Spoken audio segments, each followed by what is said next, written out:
Lundi 15 avril, bienvenue à toutes et à tous. 7 minutes pour vous informer, suivi des prévisions météo, le bulletin complet des prochaines heures avec une tendance qui devrait se radoucir dans la région des Hauts-de-France.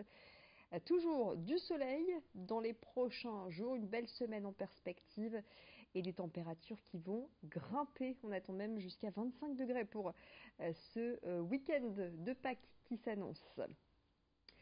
L'actualité donc près de chez vous et on va débuter à Roubaix. Pour lutter contre l'insécurité routière, sachez que la ville a déployé une quarantaine de silhouettes. Ces silhouettes peintes à la craie sur le sol ont été positionnées au niveau de carrefours accidentogènes, ceux où le nombre d'accidents a été important l'année dernière. Cette action s'accompagne d'une campagne d'affichage pour sensibiliser le public au respect des feux de signalisation. Une campagne de sécurité routière nécessaire à Roubaix, selon Margaret Connell, adjointe au maire, au micro de Margot Saïs. Bien, nous avons constaté depuis notre élection en 2014 que la sécurité routière était dans cette ville un véritable problème qui peut être même dramatique. En 2017, 4 morts, c'est 4 de trop, ce qui prouve que la nécessité d'avoir une action donc, sur la sécurité des piétons est importante cette année. Voilà pour cette information. Info pratique à présent, car elles sont arrivées dans les boîtes aux lettres. Ce sont les déclarations d'impôts. Malgré l'entrée en vigueur du prélèvement à la source le 1er janvier dernier, eh bien, il est impératif de remplir sa déclaration d'impôt 2018. C'est le cas pour les foyers imposables et non imposables. Et pour la première fois cette année, la déclaration en ligne est obligatoire. Fini la déclaration papier. Pour accompagner les personnes les plus éloignées du numérique, la direction des finances publiques va accentuer son accueil des contribuables. Dès le 26 avril, il sera possible de prendre un rendez-vous en ligne dans un centre des finances publiques en cas de difficulté ou en cas de situation complexe. Explication du directeur régional des finances publiques. La vraie nouveauté, c'est que la déclaration en ligne est cette année obligatoire en principe pour tous. Alors je dis en principe, on ne va pas arriver à 100% cette année, mais on souhaite que la déclaration en ligne puisse se développer, progresser.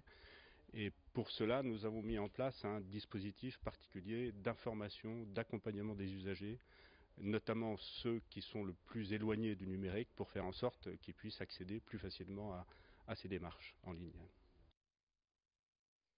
À la cathédrale Notre-Dame de la Treille à Lille, la crypte a rouvert ses portes au public pour le festival Les Nuits de la Crypte. Cette année, place à la réflexion sur la souffrance et par extension sur la vie avec la passion du Christ. Ces œuvres ont toutes été réalisées par des artistes qui se sont largement inspirés des textes sacrés. L'expo, elle, ne s'adresse pas qu'aux fervents pratiquants. Jusqu'au 28 avril, le festival Les Nuits de la Crypte sera ponctué d'animations avec de la danse, des mini-concerts également.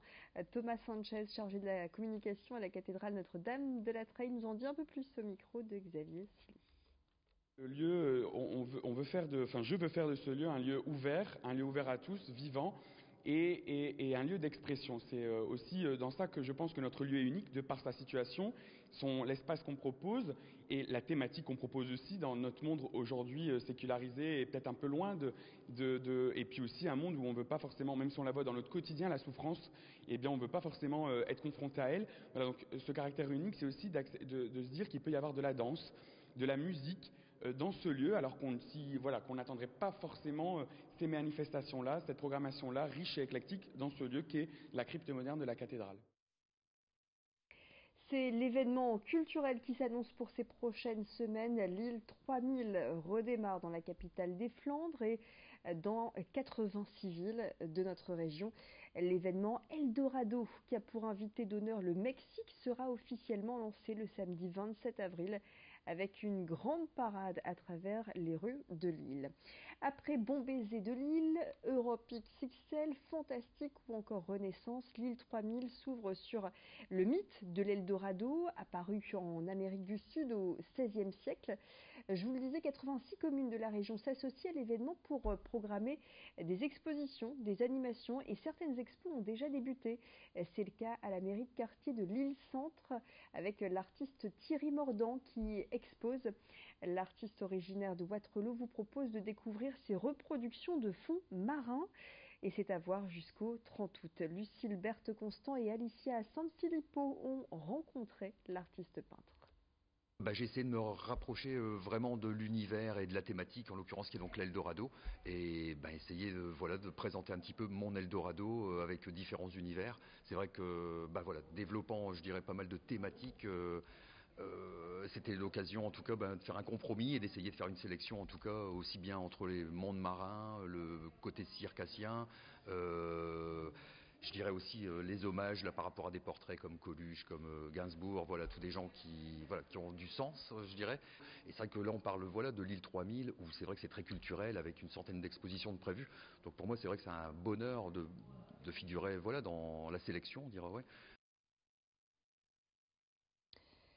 Et puis on termine par du sport. Hier au stadium de Villeneuve-d'Ascq, l'OMR, l'Olympique Marc Rugby, a écrasé la ville de l'Heureux 69-7 pour le score final.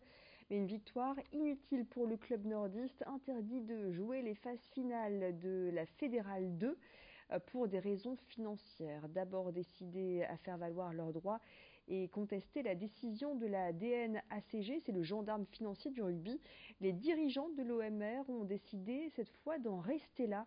Le club conserve la même ambition, monter en Fédérale 1, mais en 2020 et en Pro D2 en 2023. Voilà, c'est la fin de cette édition. Tout de suite, vous retrouvez les prévisions météo. Et puis dans le prochain quart d'heure, ce sera votre édition régionale. On parlera notamment des jardins familiaux que l'on appelait autrefois les jardins ouvriers. Eh bien, les jardins familiaux font leur grand retour. Ils sont très prisés.